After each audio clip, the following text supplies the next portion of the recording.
Welcome. Welcome to the shut up. Welcome to the I'm glad to see that some people came back. Now, are there any copies left of the first handout? If you don't have one yet, I'm going to read it to you today. But be sure you get a copy. If you still haven't been able to find one after class, back copies of all the handouts are available from my secretary, third floor of Jack's Hall. There's a handout hangout where you get all this stuff.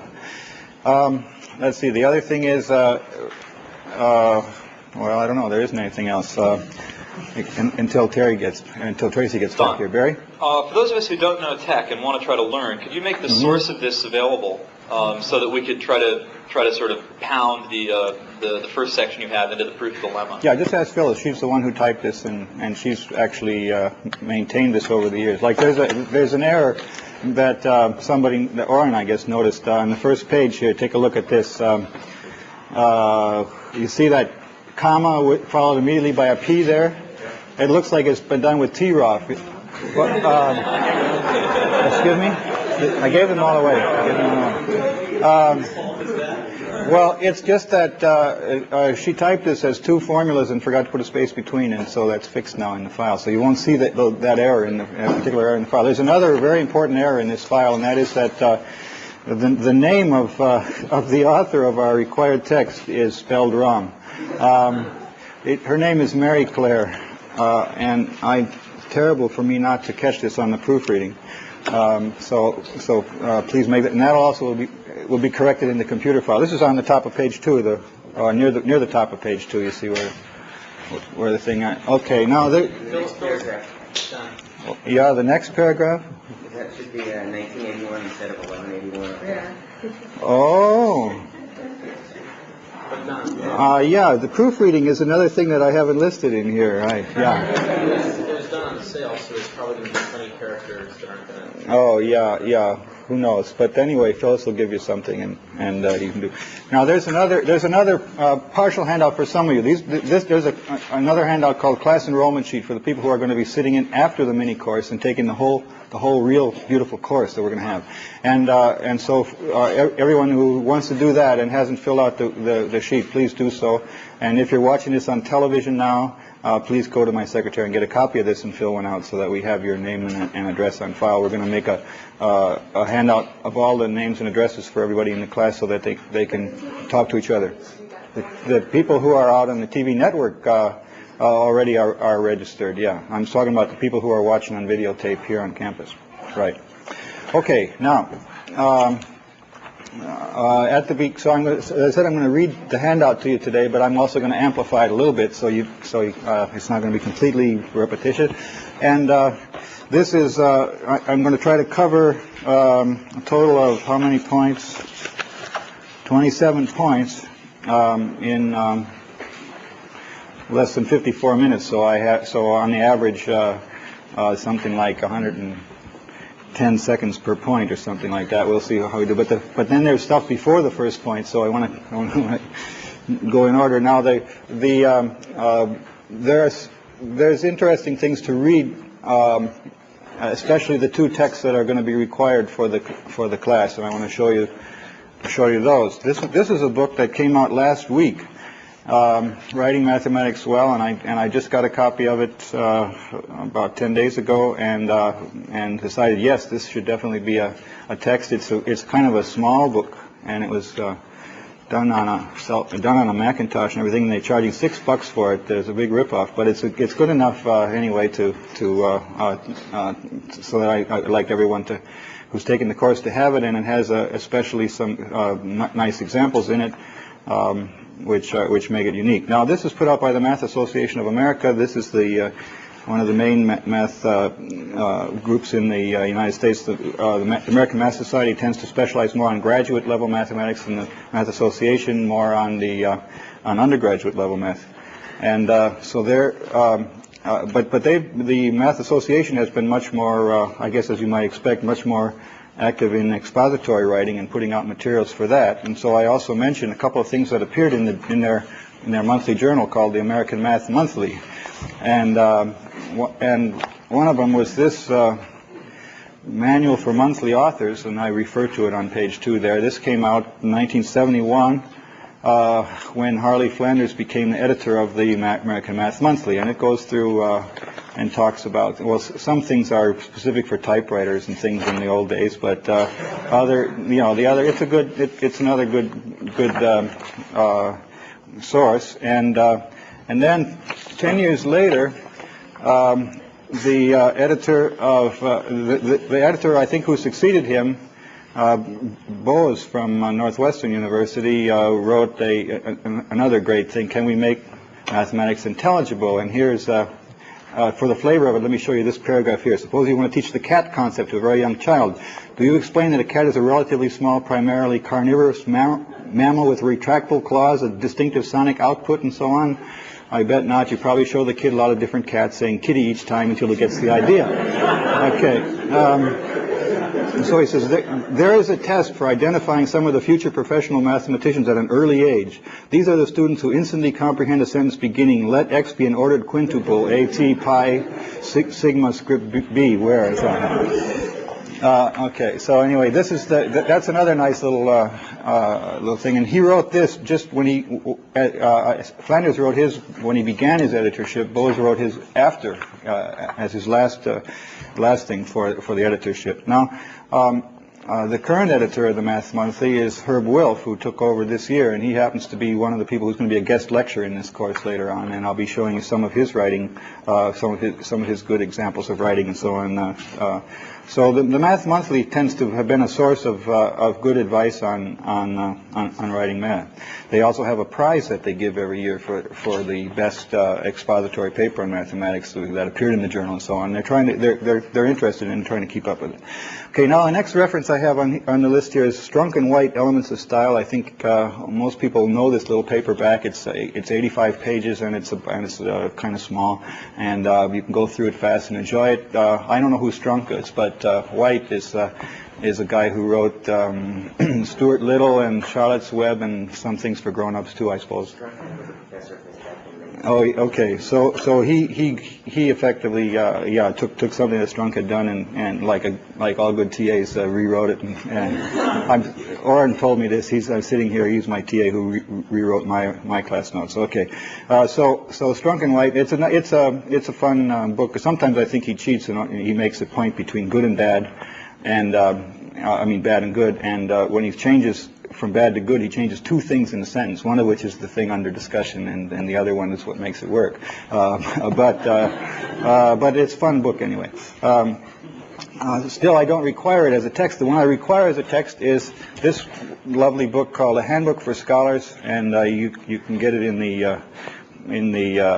I'm lucky enough to have actually here a first edition of this priceless book, and it's in many editions since then, and in paper now. And I talked to the people at the bookstore on Wednesday and told them to order about 100 copies of these too, so they should have them in pretty soon. They still had 2 of them left of this book in the reference department on Wednesday, but there was some blank spaces next to those too. So what?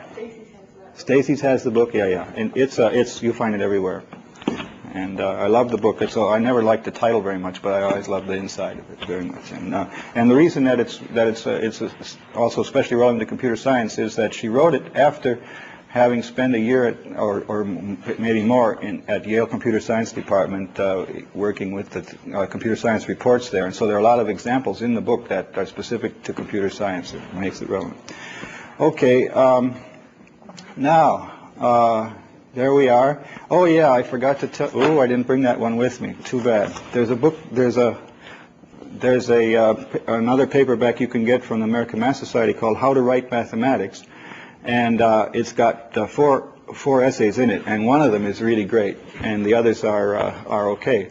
But the one that's really great is by Paul Helmusch, who was the editor of the Math Monthly in between Bose and Wilf.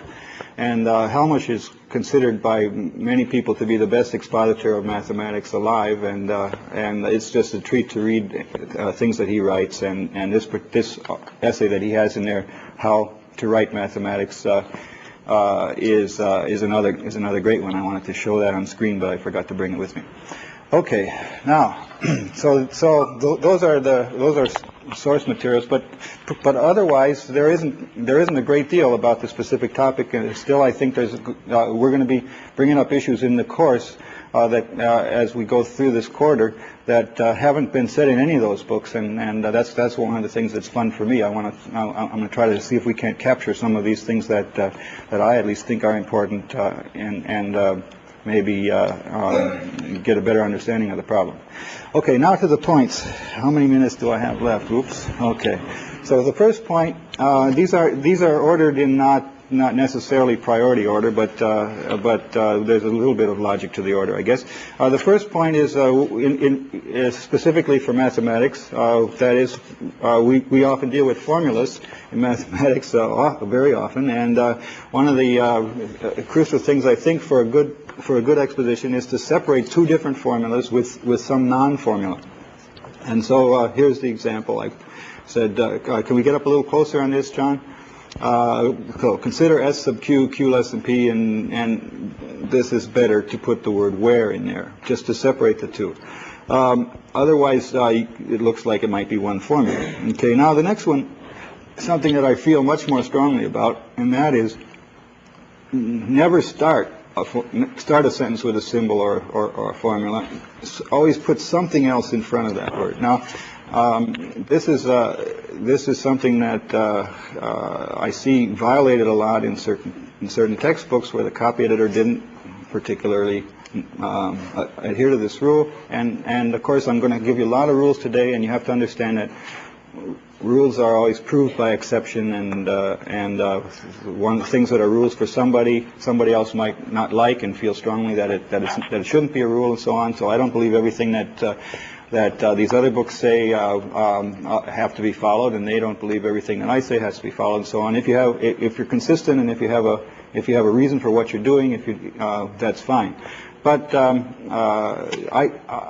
I think that this is particularly annoying to start a sentence with a symbol because of the way we read. We've been conditioned to read in certain ways so that this goes on subconsciously, and as we're reading, we're not actively following our reading subroutine, but we're subconsciously doing this. And one of the things that we know is that there's two clues that when a new sentence is starting. One is that the previous one has ended, and the next one is that the new one has a capital letter that's starting there. And so here we are starting a sentence without a capital letter, and we're beginning to wonder, did I miss something? Was that punctuation mark not really a period back there, you know? And certainly you wouldn't want to capitalize this X just because it happened to be at the beginning of the What?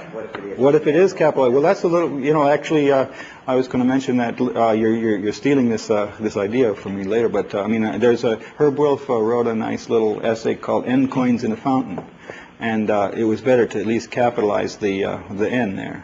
There's a paper by Rivest and Yao called N plus one heads are better than N, or something like that. Yeah, they're generalizing, the two heads are better than one, and they prove this for Turing machines, and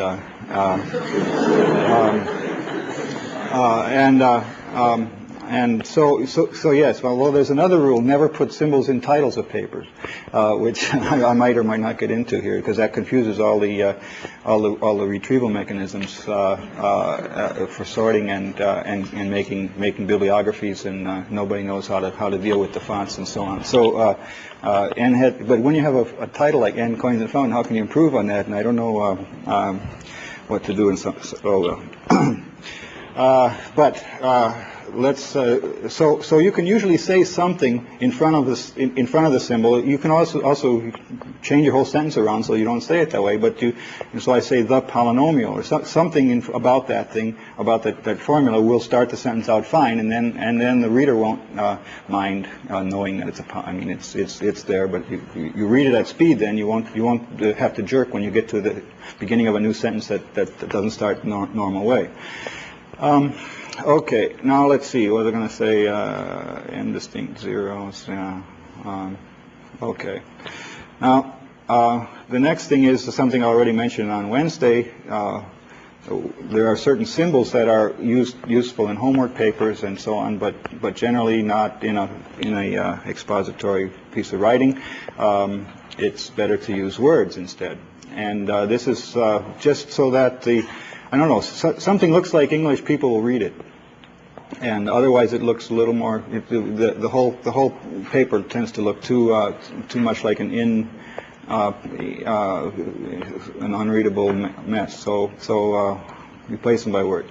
Now, I was going to say an exception to this rule about starting a sentence with a symbol. Sometimes I start a sentence with a symbol, like if I'm stating a theorem, sometimes I might do that, or if I'm giving the answer to an exercise in the book, and the answer to the exercise is just 2 or something, that's it, you know. So, but most of the time, don't start a sentence with a symbol. Question? What do I do deeper down in the paragraph, after I've already used up the polynomial, but I need to keep on talking about it? What do I do later on in the paragraph? Yeah, you would say similarly, or hopefully, yeah.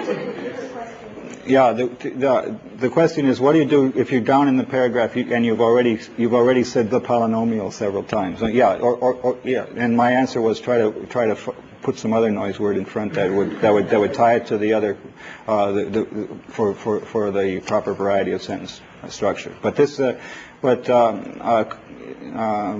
of times I like sentences that have a nice punchy beginning, but a symbol is not is too much of a shock, it seems to me. Okay.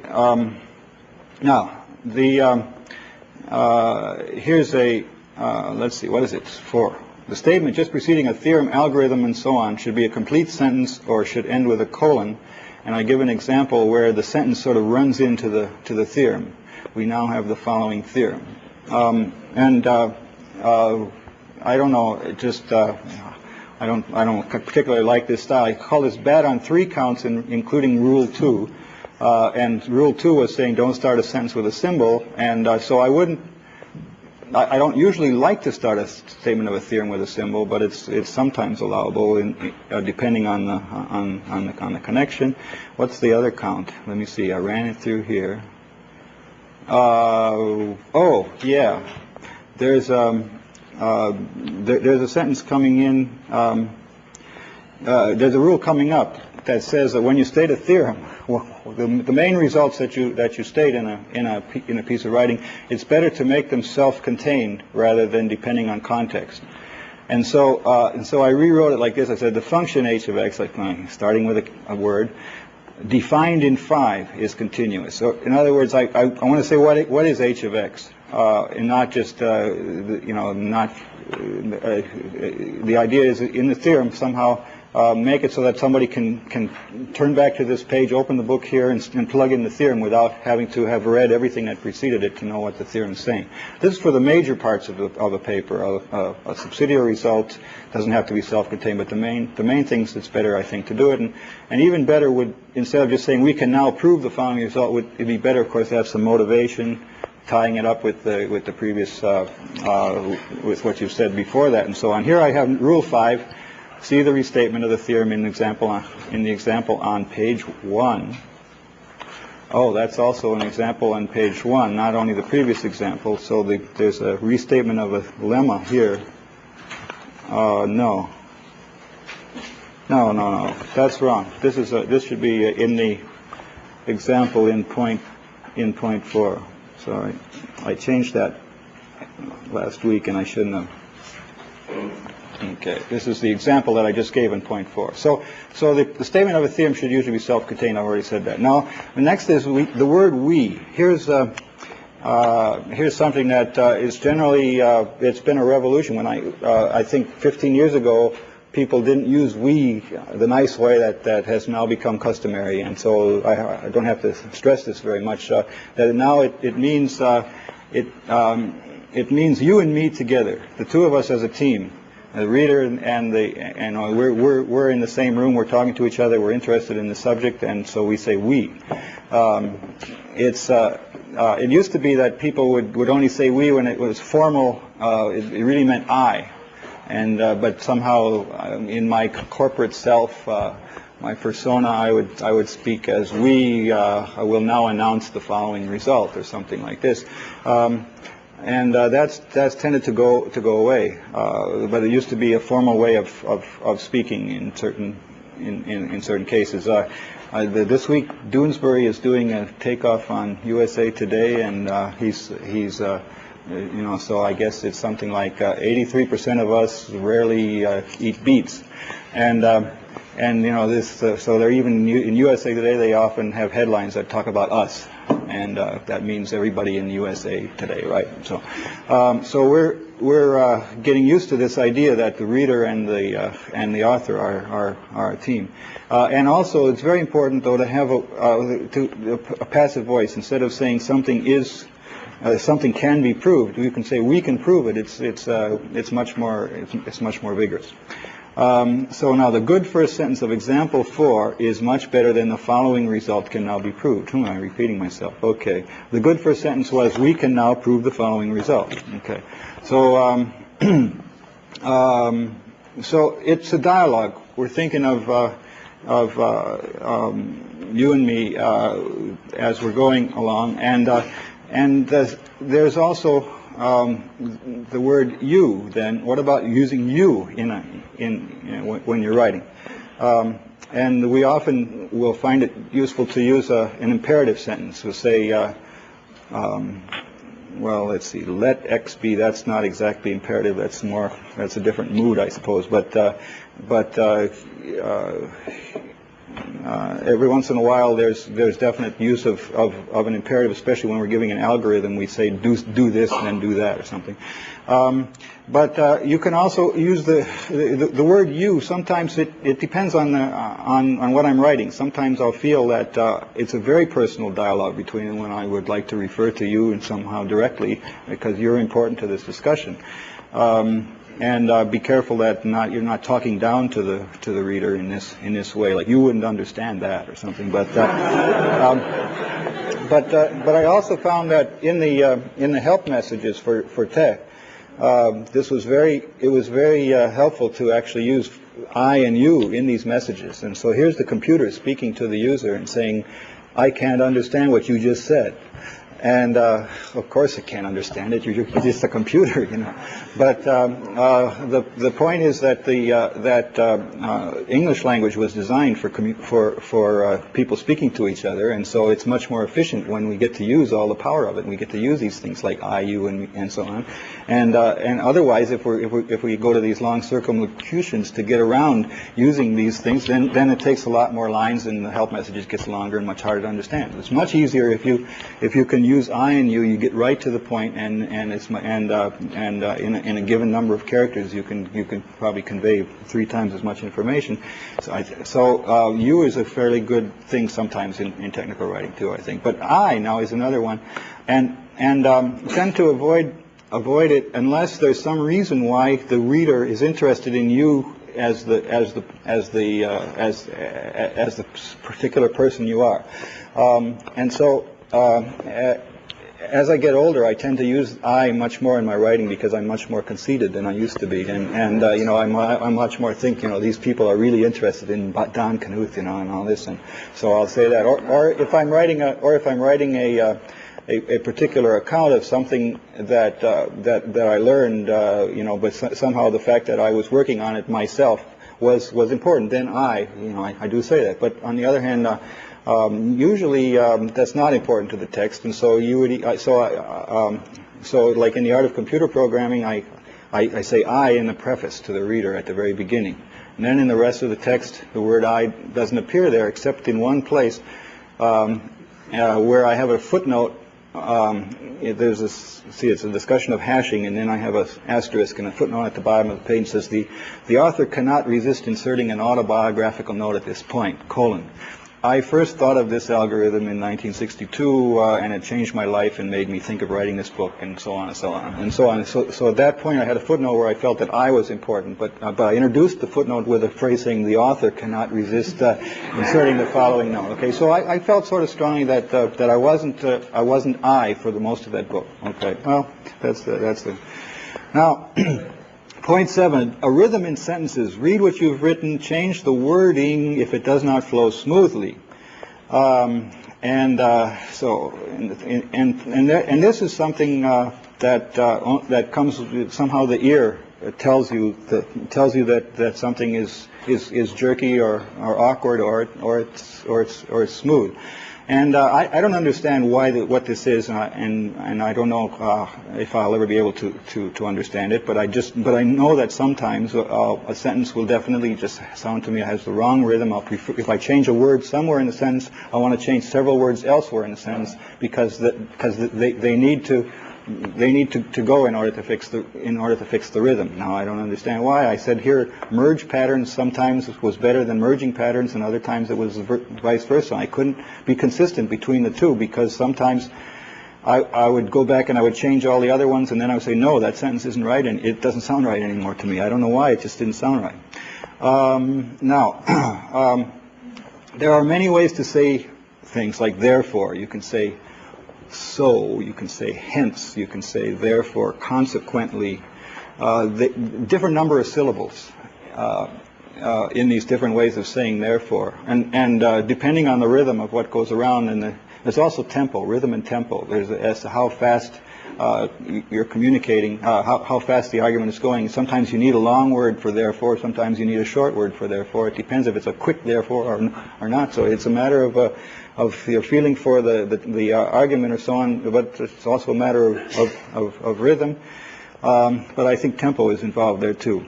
I don't know if I'll remember to say this later, but sometimes when you're giving a proof, like therefore suggests to me proofs. When you're giving a proof, I think sometimes you gotta watch the tempo, that the ideas aren't flowing so thick and fast that they're impossible to understand at speed. But you've got to give the reader a way to recuperate from a sequence of ideas that have been coming back real fast.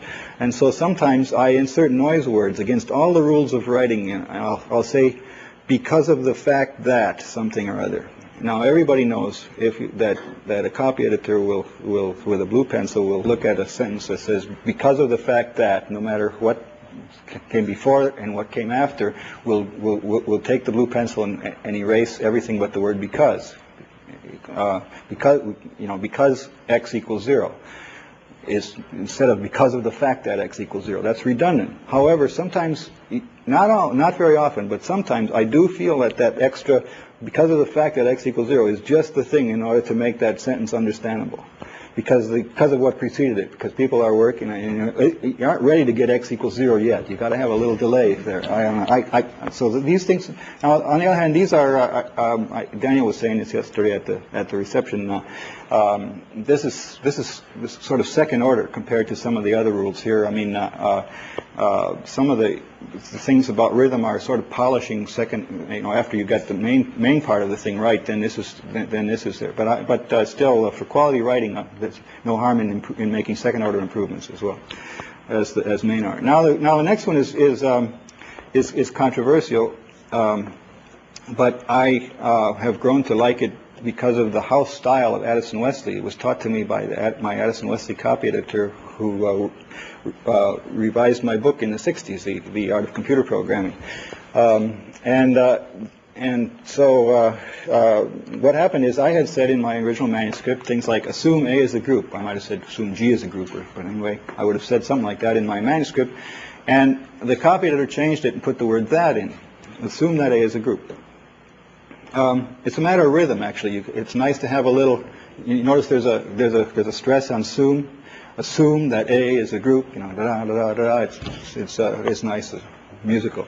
Assume A is a group. It's not. It's a little bit more jerky. But the copy editor threw in the word that all the way through my manuscript. But I didn't realize it because I wasn't comparing my galley proofs to the original typescript. I was just reading the galley proofs. And I read through the galley proofs and I said, "Hey, I like this book." I mean, I hadn't seen. I hadn't seen it for a while. If I had seen it with the typewritten and I said, "What? He put a word in there again." It's not the way I wrote it. And said, and then I probably wouldn't have liked it very much. But actually, what happened was I looked at these galleys and I read it and I liked it. And then I looked back and saw what the copy editor did, and I said, "Oh, that's interesting. Put a word that in there every once in a while. It made it flow smoother and made me like it. And so then I got to the point that by the time I got to writing volume 3, the copy editor didn't have to put word that in there anymore. I sort of adapted to that style. Now the funny thing is that when I wrote the tech book, 10 years after that, the copy editor took out my words that here and there. She says, styles are changing, So, and I convinced her to leave them back in. Besides, I was typesetting the book, and too bad if she didn't like it.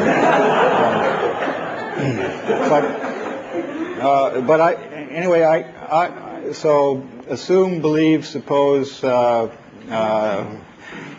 To me, it's better to have this extra noise word in there. There's a problem if you've got a lot of that's around also in the sentence. You don't want to say assume that A is a group that has 3 elements and so on. I don't know. You can get in trouble with too many words that, but unless another that appears nearby. But never say we have that x equals y. Somehow that always sounds wrong to me to have that. Although linguistically, I suppose it's the same thing. That should introduce this clause, but it doesn't. Oh, yeah, I see. Instead of this x equals y, we have that. I don't know. But okay, now it says unnecessary padding because of the fact that here I even use this. Unless you feel the reader needs a moment to recuperate from a concentrated sequence of ideas. Okay, so sometimes unnecessary padding is useful, usually not.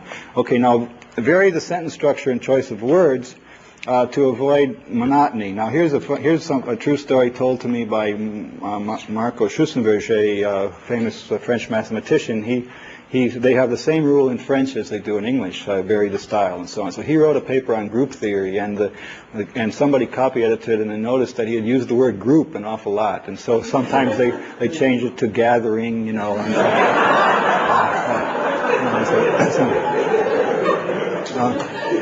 Okay, well you can't there's a certain amount that we have to stick to the same thing, but otherwise, variety of vocabulary makes something much more pleasant to read.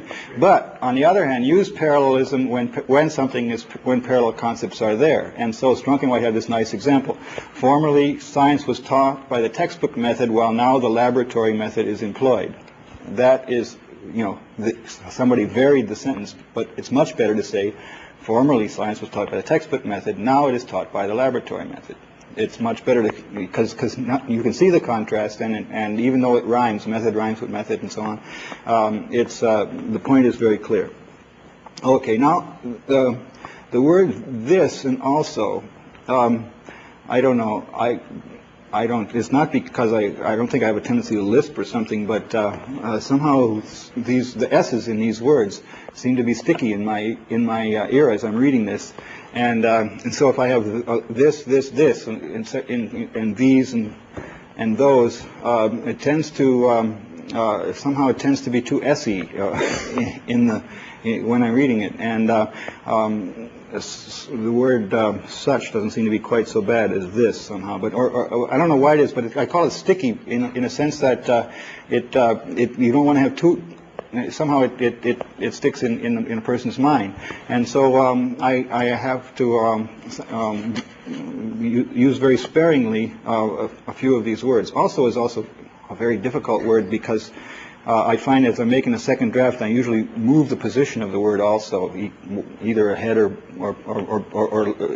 up in a sentence or back in a sentence from where I originally had it, because it's a tough word as far as where to position it. But anyway.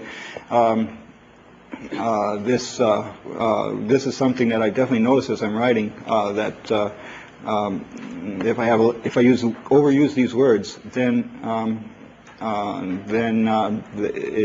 it sounds very, very bad. Something like monotony, but another thing. And also, what did I say here? Unusual or polysyllabic utterances.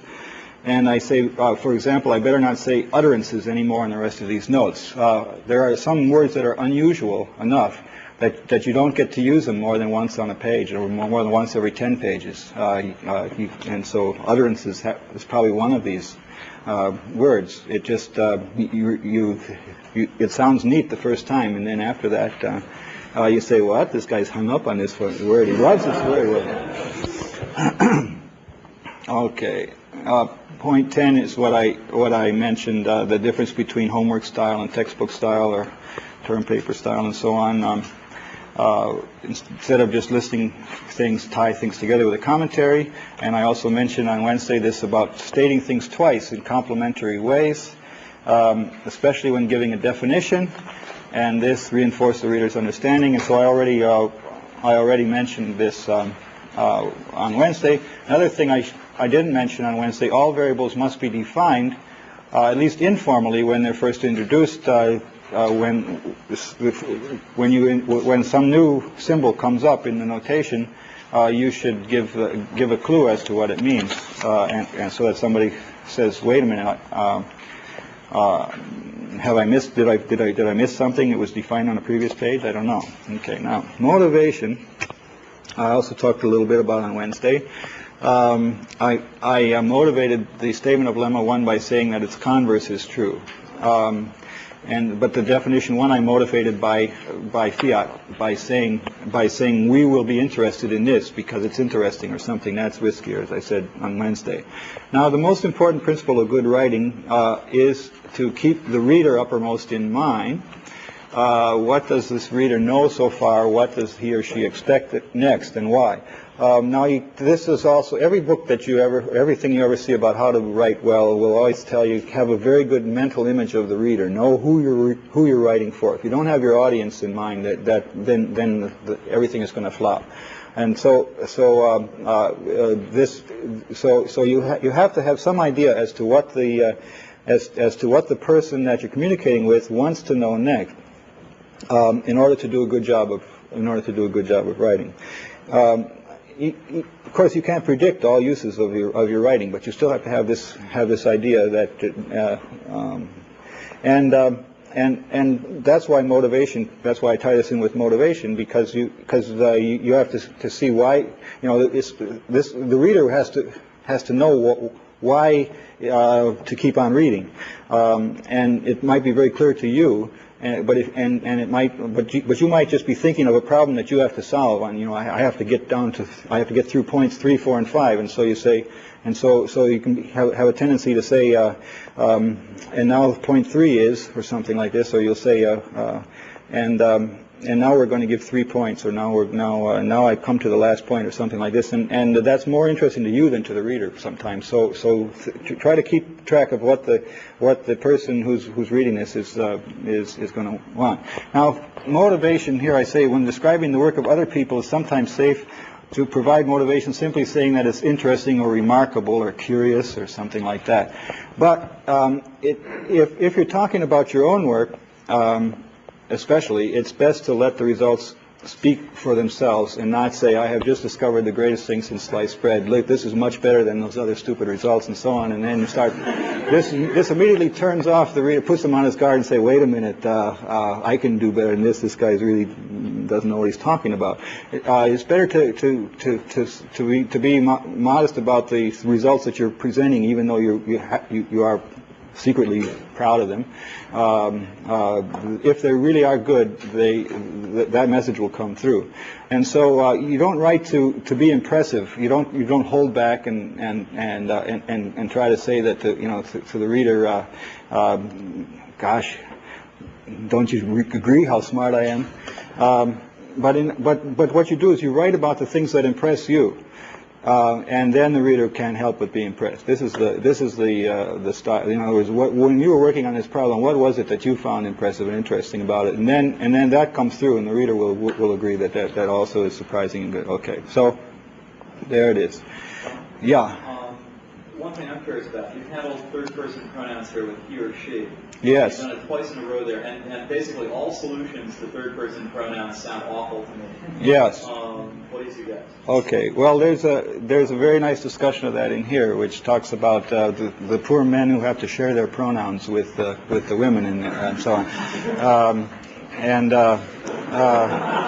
There's a solution, that was gamely tried by Mike Spivak in his book, The Joy of Tech, where he tries to use air instead. You take the word there and they and all this and just remove the th and make it a singular. So the singular of they is a, and so on. And he capitalizes it the way we capitalize I. I think that that's maybe is why it loses. But somehow I haven't found that it worked, that even after reading 100 pages of the book. But people are trying this, yeah.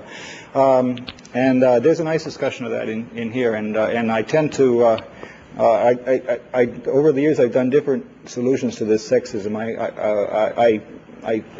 I had a quote in Volume 1 where I said somehow we talk about father and brother and so on in the tree structures because it doesn't sound professional to talk about mother and sister in a tree structure. And this was quoted in the London Times as an example of terrible Americanisms and all this. And so then I added a footnote to the preface, and I said chauvinistic remarks in this book should not be taken seriously, and I left it at that. And then, but lately I've been a little more sensitive to realize that the main thing is that the reader should be able to identify with what's going on in a way that doesn't sound like it's somebody talking to someone in a foreign country about them. And so I try to do this, but the trouble is you want to do it in some way that doesn't distract from the issue that you're discussing. So some people say, always, flip a coin and use he if it comes up heads and use she if it comes up tails. And throughout the paper there will be sometimes he, sometimes she, and that. It sounds logical, but it doesn't work because it raises when you see this coming in, it distracts you and you start thinking about issues of feminism and the revolution and so on, and then you get back to this. And so so no matter how what do you call it? Virtuous you are about your feelings about this thing, the main thing is to try to get by so that it comes out in the background and it doesn't intrude from the point. Now, for example, when I play organ in church, there are times when people want to hear a solo, but there's some times when I just play and they would only hear the organ if I made a mistake. And so usually this issue should be handled in some way that you can get through without anybody noticing that you handled it. But you noticed it here, so I don't know if there is a solution at this point. I think 99 times out of 100 you can rewrite the sentence so it just avoids the issue. Yeah. Well, I'm glad to hear you say that because I just rewrote quite a few of your sentences. You're talking about people getting their hats back at the end of the... Oh, is that the only part? Oh, okay. Well, that was the part that I just was rewriting, though. That's interesting. Christiana. Well, I would like to make a contribution on this problem. I'm experimenting with this because within too. And I think it's very tiresome to have any kind of writing that has a he or she population like all the time. That's yes. very annoying. Yes. But so what I'm kind of experimenting with is every once in a while when it's something that's particularly addressed to the reader or refers to the readers, then make it a he or she then. And then for the rest of the text, use a he like in the Okay, so this Christiana Floyd who's visiting this area from Berlin this year, and so this presumably is also a problem in German, and she suggests using he or she occasionally to show that you're aware of it, but it gets very annoying if you do it over and over and over again. And probably if I didn't have to have it twice in a row in this Rule 12 here, it might not have caught Barry's attention. I'm not sure. Yeah, very good. Another thing that works sometimes is in technical writing, if you have two distinct persona, like the maintainer of a program and the user of a program, if you can just assign those. You can do that. Alice and Bob, right, are the people in the communication protocol, right? Mm-hmm. Happens to be a stereotype. Do it backwards. That's right. In my book, Surreal Numbers, the best mathematician is definitely Alice. Yes. Now, number 13. Many readers will skim over formulas on their first reading. Therefore, your sentences should flow smoothly when all but the simplest formulas are replaced by blah or some other grunting noise. And now I feel strongly about this. This is a rule I haven't seen anywhere else. But you say let and then it's and therefore and so on. And this is different from the way when you were writing the first draft. It took you a long time to write that formula. But when you're reading it and polishing it, you have to read it at speed and you have to put that oomph in there and then get the rhythm and the tempo to flow according to that kind of thing. Now here, however, I got a note from Leslie Lamport, and so I think we should probably discuss that now. He says, one nit I wonder if you plan to pick. You always end your sentences with a period, even if the last quote word unquote in the sentence is a displayed equation. I have mixed feelings about that period. It's tidy to end a sentence with a period, but I find the period at the end of a displayed formula to be usually distracting, sometimes confusing. Also, for a numbered formula, the period logically belongs after the number. Well, here it goes on. The problem lies in the dual function of the displayed formula. It serves both as part of the running text and as sort of a figure to be viewed later. The period is all wrong for the second function. Neither option is ideal, but I find eliminating the period to be the lesser evil. Now here I really disagree, but I realize that there are other people, and Leslie is one of the best writers around, who have a different opinion. But you notice that I think I talk about punctuation later on one of these rules. But definitely on page 1 you can see that I use the punctuation here. I put a period at the end because this was a sentence. We'll be interested in the subset of the A, and I had a period here. I didn't have a period here because it goes on. The sentence goes right on. And but then here's, Leslie says, well, here's this one over here after the period. It disturbs him. Well, that's where I disagree with him.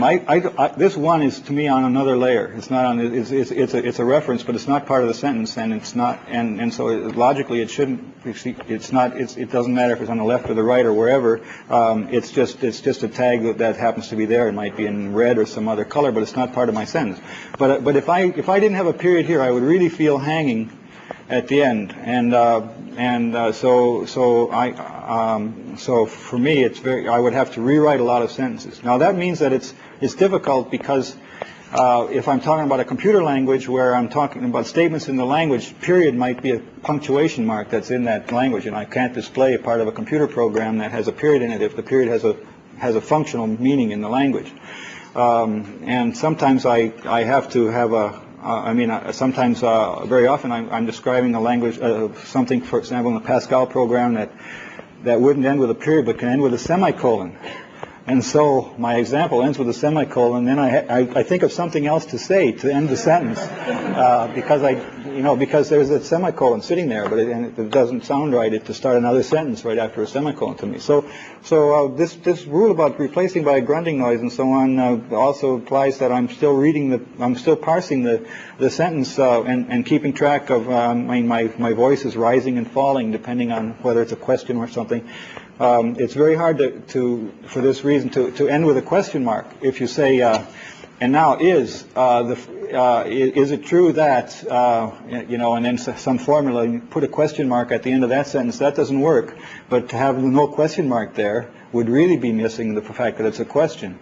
And so I have to say, is such and such a valid equation, question mark, or something like that. I have to get around the punctuation. But I still do feel that punctuation is important. Ed? It's probably overkill in 98% of cases. The one thing you could do is put the displayed sentence in a box and put the period outside the box. Okay, but that would be the same issue. Leslie says if it's in a figure, you don't want to see the period there because the figure is distorting from the period. Now I suppose that the main thing I'm guilty of in my technical writing, well, there's two things I've been most accused of. One is that it's sometimes too smooth. That is this. I might give so much attention to rhythm that somebody reads through a sentence and they don't know that I've said something that was technically that I really meant every word exactly as I did because it sounded informal and it was really, but it was really something precise that I was saying and sometimes so it doesn't sink in because it was too smooth. Okay. The other thing is that I assume often as I'm writing something that the person is going to be interested in reading it in this order from the beginning to the end. the way I wrote it. 'Cause I'm trying to tell an interesting story, and I'm trying to set things up in a nice, have things flow in a good progression and everything. And I find that, I write my books this way, but whenever somebody picks a book up in the bookstore, they always open it up to the middle, and they never read the thing that I wanted them to read first, so sometime I'll write a book where the first page is in the middle. I don't know how but this is what was I going to say? So I tend to maybe be not too what's the word, aware of the way people are going to be skimming what I write, and that's why I like this idea of making my sentences read as nice sentences, while Leslie might be more concerned about a person who's using the thing as a reference and just turning to it later, and therefore he's more interested in the way the thing appears as a reference, and he doesn't care about the way it flows. I don't know. Anyway, that's the way I see those issues right now. Yeah. One problem I have always with writing nice sentences with formulas in there is with definitions with cases, like define f of x. That's 0 if x equals 1. Yeah. What sort of punctuation marks do you use there? Yeah, well, I typically will use a semicolon on most of the lines and a period on the last one. I have an interesting example of that, which I'll bring to class for those of you who stay after the mini class. But usually that's the way I tend to handle it, is commas or semicolons above on all the cases but the last. Otherwise, period or something like that. Yeah, it's typically, and depends on. But that's the way it usually works out best for me. Okay, time is up, unfortunately, and so I've only gotten through 13 rules. We'll have to go through quickly on Monday, but please be sure to do your homework for Monday. Bring to class the rewrite of page 1, so that we can examine that. What? Oh, if you want one of these, we've got them.